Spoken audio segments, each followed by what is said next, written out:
Mr. President, as we approach Veterans Day on Monday, I want to rise to recognize the selfless service and sacrifice of America's veterans. As we reflect upon the generations of men and women who have answered the call to serve and defend our freedoms, we especially remember those who have given what President Lincoln so eloquently called the last full measure of devotion. And just as we owe it to the memory of those who have given their lives for our freedoms, we also have the solemn obligation to ensure that every service member comes home and that we care for those who still bear the wounds of war. Some of these wounds are physically visible, while others are not so apparent. We've made great strides in caring for our service members, especially in regard to life-saving procedures in the battlefield and rehabilitative care through the Department of Veterans Affairs. But there's still much that we must do to combat the epidemic of mental health among veterans. Traumatic brain injury, post-traumatic stress disorder, and the alarmingly high rate of suicide among our service members remain among the most pressing issues that our veterans face. Mr. President, we owe all of our veterans a tremendous debt of gratitude, and we must uphold the foremost duty of providing for their care. This responsibility includes aiding our veterans as they transition to civilian life by finding ways to put their skilled military training to work and through providing timely processing of medical claims.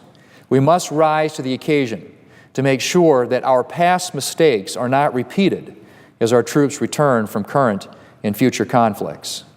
In my home state, South Dakota, it's easy to see the integral role that veterans have played in shaping who we are as South Dakotans, a legacy that dates back to before the founding of the state itself.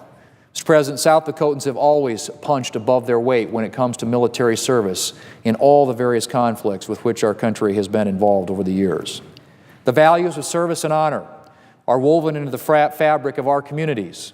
With each passing day, these values are strengthened by the men and women currently serving at Ellsworth Air Force Base, the South Dakota Air and Army National Guard, and VA centers around my state.